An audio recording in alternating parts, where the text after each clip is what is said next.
Hey everybody, welcome to Your Music Sucks. I'm Brian Beaudoin. That is my good friend Craig Gass from Sex and the City and the Howard Stern Show and King of Queens, but most importantly, Sex and the City. How you doing, Craig? I'm doing good. You look like Jason Momoa, man. Did you see that? Thank Look at the Tom. Go back to the main page. That's Aquaman. Look at that Hey, look at that Aquaman. Aquaman. You Yeah, man, I looking? can't wait till Aquaman 2 comes out. I'm gonna be all over that shit. Yeah, just I'm gonna do a Jason Momoa photo shoot. you should. I've never even seen Aquaman. The Aquaman. I know this is gonna Oh, sound it's really one of the stupid. best movies of all time. Is it really? No, I Wow. mean it's in my top 15, but I also love. I mean, Transformers: The Last Night is my favorite movie of all time. So Okay. going by that. You know what? I got to see it, but man, you look like Jason Momoa in that picture. I'm Thank you doing very good, much. man. I have to tell you, Brian, I'm still tripping out over last week. You blew my mind. You sent me a Fish song, and I was asking, hey, what is there a reason why you sent me? Because it seemed like there was a theme to the song, and you said, no, man, I just wanted to show you how they played it live last week at Madison Square Garden. And you showed me a video that Tom, who helps produce this, we both tripped out on the video, and we tried to find more videos. And there are clear videos all over the internet. I found this one on Twitter that Tom's going to play for you now.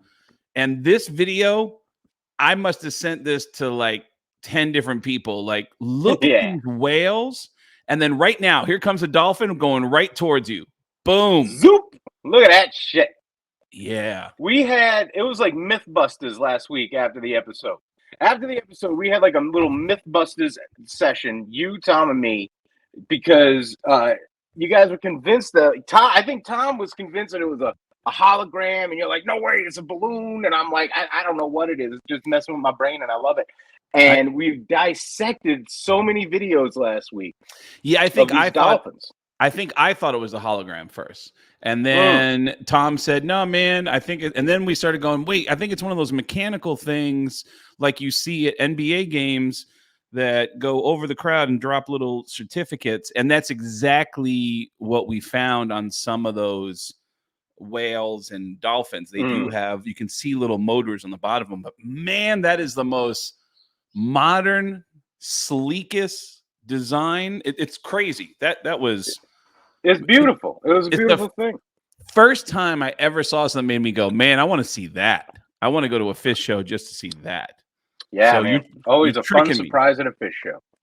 You're tricking me, Brian. I went from really, really not liking any of your music to slowly coming around. I don't think I'm doing the same to you. I'm giving you a headache every week. I mean, when you give me that hardcore shit, it gives me a headache. But that's the whole point of these shows, to give each other headaches through songs and to understand each other through the musical taste that we both have on an Yeah, individual this level. is Your Music Sucks. Brian and I are best friends. We love each other. We've known each other for almost 20 years, and the only thing we don't see eye to eye on is music. He loves jam bands, and I like heavy shit. So this week, we sent each other a couple of songs. You sent me a Tom Petty song, and I sent you a Judas Priest song. Can I go first? Yes, you may. Okay, because when you sent me this Tom Petty song, I was like, oh man, I love this song. I love this song by Tom Petty. I know it. I've heard it a million times. But I also have this weird thing where every time I think about Tom Petty, I think about how bad of a drug addict I was as a kid because I used to go to, just in Tucson alone, where I spent my formative years. I would go to a few concerts a month at the TCC Arena. I would see U2. I would see Journey. I would go see Metallica. I'd go see Dio. I would go see Cher. I just loved going to concerts, loved going to see every kind of music. I'm just a music fan. And one time with some friends, we chipped in on a hotel room. There was a hotel room located about a block away from the arena, one of the few high rise buildings in downtown Tucson. It was a Holiday Inn hotel. And back then, when you checked into the hotel, they would give you a key, an actual key like you got for your house, like turn the key. I kept it. I kept the key and thought, hey man, I go to a lot of concerts. I'm going to walk in that room and party before the concerts. And I would do that before concerts. I would walk into a room that I was not renting, that I had a key for, and I would bring friends, and we would party in a hotel room that we did not pay for. And Tom Petty was coming to town. Wait, nobody was ever in the room? Well, I'm about to get to that. No one was ever in the room back then. I probably went in that room a half dozen times.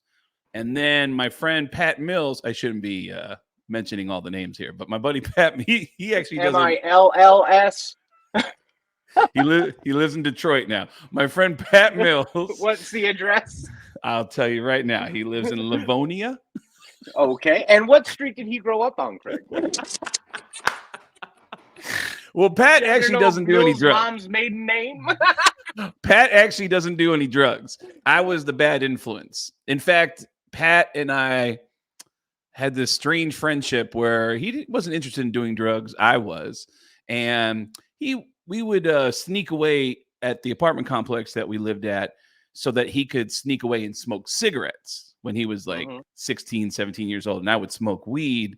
And then I would philosophize about life high.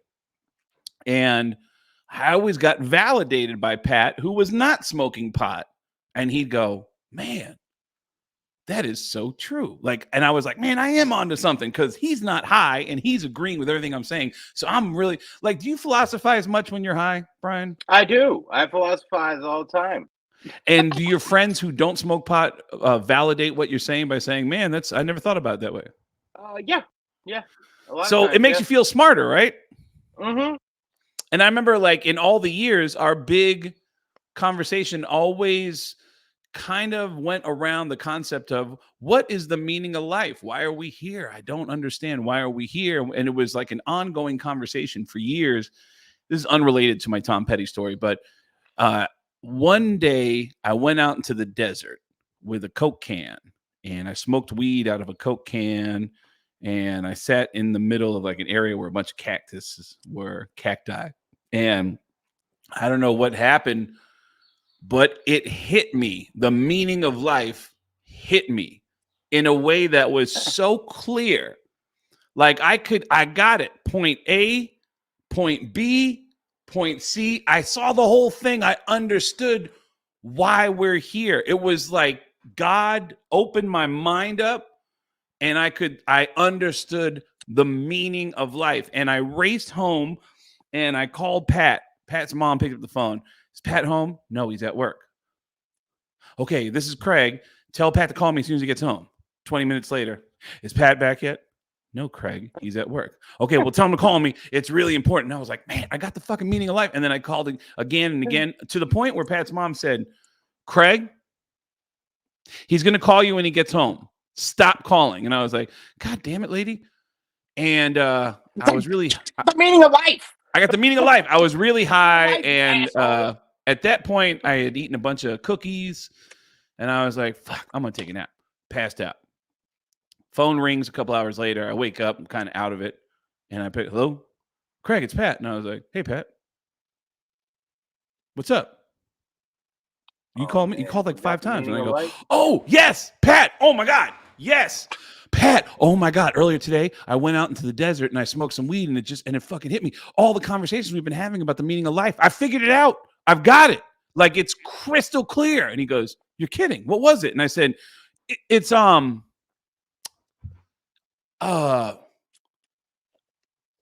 shit. It's like something it's something about life. And I forgot it. Forgot the whole thing. It was gone. I can't believe you forgot it. Do you remember it? I don't remember any of it. But at the time, you don't remember what it is? I don't remember any of it. No. But dude, I'm fucking sad now. Yeah. But what's crazy about it is the clarity of it. Like I saw a connection of our human existence and a clear path to the reason. A clear path to a point for our existence. That was Pat. Pat did not party. I did.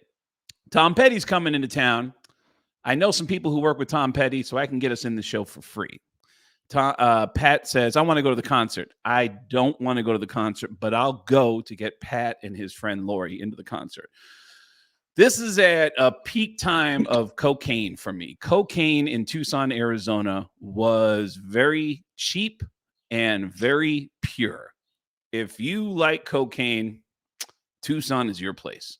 And so They should put that on the welcome to Tucson sign. Yeah. Welcome to Tucson. If you love cocaine, this is the place for you. That's it. And I am not interested in the Tom Petty show, but I'm like, you know what?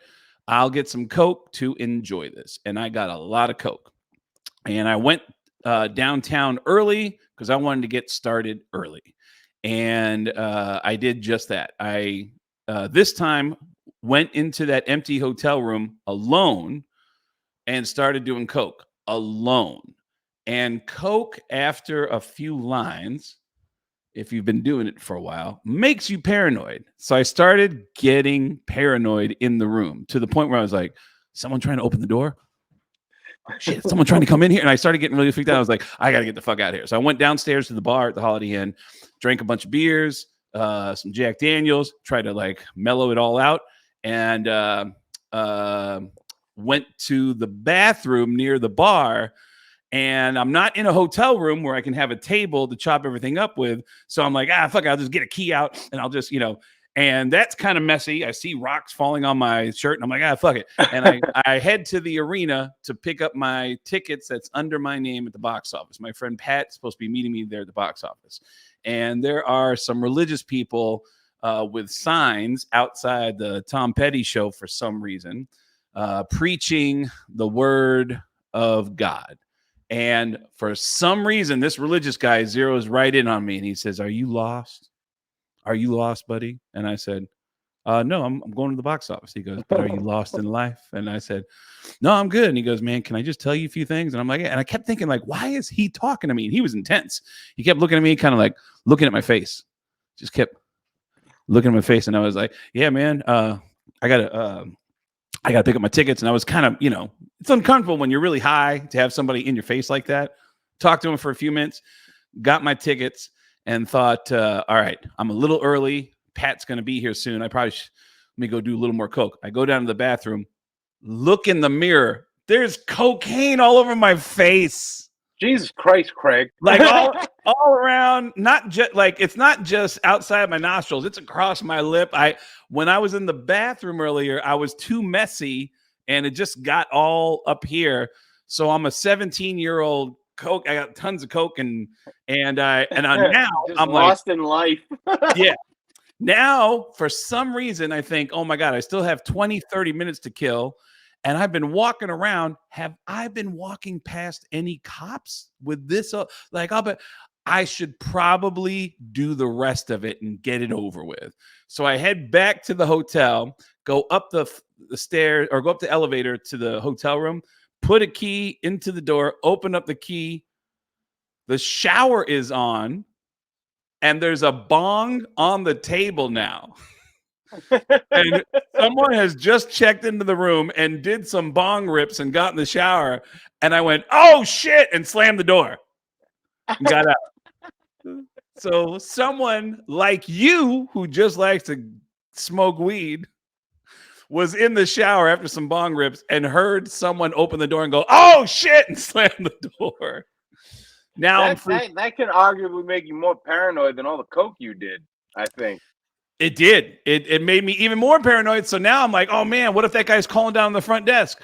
What if he saw what I looked like? Now, and I'm on Coke, and I somehow got to a space where I was able to snort the rest of the Coke, kept looking at my face to make sure that, and now I am jacked up. I must have done like a gram or two of Coke in that 1 or 2 hour period. So I'm jacked out of my mind. My friend Pat shows up and we go into the Tom Petty show.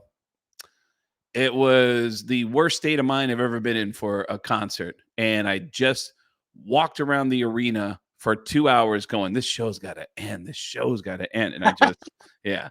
So every time I think of Tom Petty, I think of how much of a drug addict I was as a kid and how much I think that was the only time I went to a Tom Petty show, I think. And I was high as shit for the whole thing and wasn't able to enjoy it. So, man. That's what memory always comes back to me when I think of Tom Petty. But you sent me the song, and I think the song is "I Won't Back Down." And what's interesting about this song is this is like a rare song that the first time you hear it, the lyrics, you get it right away. I'm so curious. I tried to find the backstory on it. Everyone knows the song. Well, I won't back down. No, I won't back down. You can stand me up at the gates of hell, but I won't back down. It's amazing. It's an amazing song. It's an amazing about not backing down. About not backing down like I did with my cocaine as a teenager and my drug addict fucking body. That was, yeah, man. It was just an amazing. I don't know. Does anybody know what the background is to this song and why he wrote it? I don't know. Maybe he was standing up at the gates of hell, and he was like, "Maybe I should back down." And he's like, "You know what? I'm not gonna back down. I'm gonna write a song about it." maybe I like Tom Petty because his Tom Petty and ironically John Mayer. I feel like out of the two like songwriters that I listen to, those two I connect with the most. Like I connect a lot with Tom Petty lyrics. I feel like it's just so on the nose. It's a lot of songs about the underdog and fucking just that, just feeling good. And even if you feel like shit, he makes you feel good about feeling like shit. I love Tom Petty. Yeah, the song, I mean, these lyrics really are so universal. I just think there's so many people in so many different types of situations that get inspiration for the thought that he's putting out there. I won't back down no matter. And that's the testament of a great song. You don't even know what the fuck he's singing about specifically that inspired him to do this, but it's such a it can be applied to so many things in life. On a scale of 1 to 5, this is a rare song that I'm giving a solid 5. This is nice. A rediscovery of like, man, what a great talent taken too soon, and what a great song, what a great sentiment. I won't back down. I think everyone can relate to it, and it's just a pleasant song. I think that you just find yourself. I feel like this is and I might be wrong. I feel like it's a hard song to resist. So on a scale of 1 to 5, this is a solid 5. Yeah, this is this song reminds me of my son because there's a movie called Barnyard where Sam Elliott plays a cow. All right. He plays the dad cow in Barnyard, and he's fucking up wolves that are coming to eat the farm animals, and he's fucking them up. He's fighting them. And he's singing this song while he does it. And it just, I don't know, for some reason, I just started to cry when I saw it in the movie. Really? So, like, whenever I hear this song now, I think about Sam Elliott as a cow singing it, fighting wolves, and me crying. That's hilarious. And you were just with your son. He just had his birthday last weekend. Yeah, that's the thing. Yeah, my son just celebrated a birthday yesterday. He just turned 11. Awesome. That's awesome. Well, so we were driving back from the Great Wolf Lodge. We went to the Great Wolf Lodge, which is a fucking crazy place. We decided to listen to this. I stayed at a Great Wolf Lodge. I decided to listen to this. I stayed in a Great Wolf Lodge in Bloomington, Minnesota, out by the Mall of America. I love the Great Wolf Lodge. That's a great place. So I definitely. Is that bad? I mean, it's not bad. It's weird to hear a 50-year-old man say, "I love the Great Wolf Lodge. It's a great place." How can you not, man? It's water slides. Everybody loves water slides. You love water slides, dude. They had one. I thought I was gonna die. I thought, like, legit, like, me and my son are waiting in line, and it's a tube, like it's a 4-person tube, and you sit 2 to 4 people in this thing. You go down like a little like water slide thing, and then it drops you, and you go in a funnel, and you go back and forth like a pendulum until it eventually spits you out of the funnel. We went so fast, like in line. My son's like, "Are you scared of this ride?" I'm like, "Yeah." He goes, "Well, it's just gonna go fast, and then it's gonna stop." I'm like, "I'm not scared of that." I go, "I'm scared of the physics of what is going to happen to us when we come flying out of a tube and go into this pendulum, because it's not out of the realm of possibility that the tube is so top heavy that my son drops 20 feet to the bottom of the slide. Oh, wow. So That's when a we good went point. on, we went up so high. I've never sworn in front of my son as much as this. I'm like, Really? you gotta be fucking kidding me. Dude, it was fucking scary. We hit the dry part of the fucking thing. We went No up so high. shit. Yeah. God I damn. asked the person up there, I go, how many times do you go back and forth before it spits you out? And he's like, oh, people you go like 2 or 3. I go, 2 or 3? We went 5 fucking times back and forth. We went up, back, up, back, up, back. Like, it was a lot. And You I know was what? scared every fucking Next time. week, I'm going to show you a clip of a buddy of mine who I actually used to run into at all those concerts in Tucson. His name was Big Val, he ended up doing, he was the head of security for all the concerts I went to. And what is his address? Big Val? Big Val went on to do personal security for everybody from Ozzy to Alice in Chains. Alice in Chains did a legendary appearance on the Headbangers Ball on MTV from a place called Action Park in New Jersey. It's a water park. And they did a bunch of goofy stuff on all the rides and slides and shit. And there was one set of slides that were races. It was like 6 lanes across of water slides, and they would do races, 6 people at a time.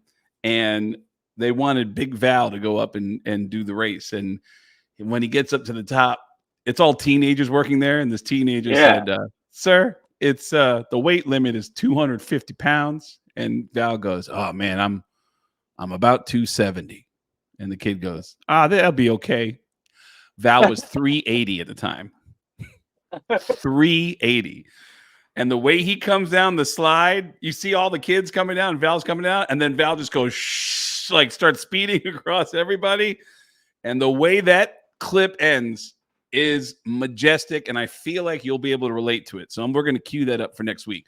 But dude, I know that type of slide. I've done it, and I've gone all the way to the end and smashed my head at the fucking Really? Dude, I'm fucking fat. When I go down a water slide, it is no fucking joke. It is like physics in motion. Remember so when I go I down, I go so fast that when I get to the bottom, I skid, and then I'm still moving by the time I'm in the water. And I have to like put my hand up to fucking stop myself from hitting the end. Wow. Well, I skid like a motherfucker.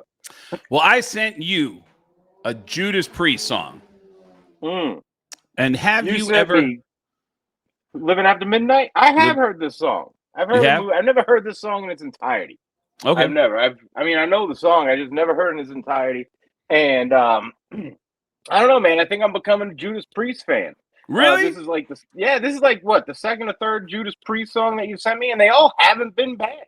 Wow. This one I probably like the most. It has very Kiss feel to it. I could see Kiss singing this. It's an anthem. It's definitely an anthem. Yeah, I can totally see Kiss singing this. I can see Fish doing this in the middle of a show and just having fun with it. Wow. I enjoyed it. It's just very basic, Living After Midnight. And when I think about Judas Priest and I put the gay factor into this, this is just a banging song front to back. When you think about Rob Halford having gay sex, it makes it even better. Yeah, like there's a pot, like, oh, love until the morning, then I'm gone. That's the fucking dude he's talking about. So that's a goddamn man. I'm aiming for you. I'm gonna floor you. My body's coming all night long on a dude's face. Oh yeah, man, fuck it. I'm gonna give this a 4. I'm gonna give it a 4. It would be, if there was some more jam, man. If there was a jam in the middle of this song, they just went a little bit of twang. I would have fucking 5 all day. But I would normally give it a 3.5. Gay factor brings it to a 4. Solid. A solid 4. Wow, man. That's amazing. Well, where do people find you on the road, Brian? You can go find me at IllinoisCockburn.com. IllinoisCockburn.com. Don't forget to subscribe below and follow us everywhere. I'm at getgas.com. Getgas.com with 2 S's. I have a bunch of dates coming out. I just had some new date that's going to start my tour even earlier than I planned on, and I'll be announcing the date soon. And Brian will join me for some of those dates. And we're actually waiting for the NFL schedule to come out a week from this Thursday so we can plan our fall out to figure out which cities we're going to go to and watch NFL Because we're not going to be friends anymore. We're planning the fallout. Fuck yeah. I can't wait, man. Yeah. I cannot wait. It's going to be Brian, great. your music was great this week. This was a great, solid week, man. This was a great, solid week. Well, I'll see you next week. I'll see you.